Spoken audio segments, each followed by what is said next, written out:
guys, magandang araw guys. Kala ko guys, ito na yung hangganan ko guys, naitapon nito dito sa akin. Buti guys, hindi ako nagbilis-bilis pumunta dito. Nauna nahulog. Malapit lang ako, mga isang metro ang kuwan. Isang metro lang ang pagitan. Ayan, kuwan pala ito siya.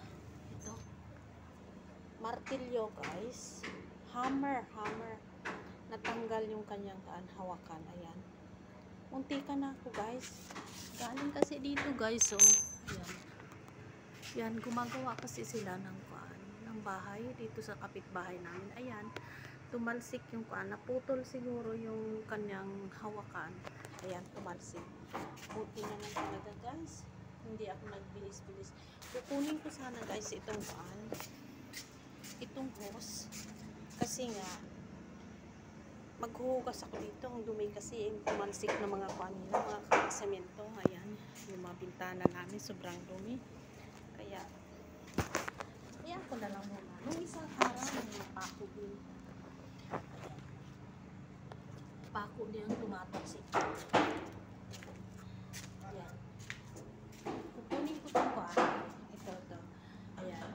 Kukunin ko itong kuan, itong swimming pool ng bata. Kasi ayusin ko sana. Hindi ko na puno kasi tumarsik yung mga pako. Kaya, baka matalsikan ang mata ko. Yan. Baka matatalsikan yung mata ko. Kaya, hindi nila ako nagtulong. Kaya ako na, bahala sila dyan. At baka nadidisgrasya pa ako dito Hindi lang yan ang matalsik sa akin, di ba? O baka yung mga mata din ba noon dyan. Tama-tama yung makalagay sa ulo ko. Di pa, no? Butas ang ulo ko, di ba? Sige guys, yun lang po. Maraming salamat. Salamat sa Allah kasi nga po hindi ako natamaan. At bless ko din po kasi nga po isang metro pa yung pagitan namin ng martilyo or hammer.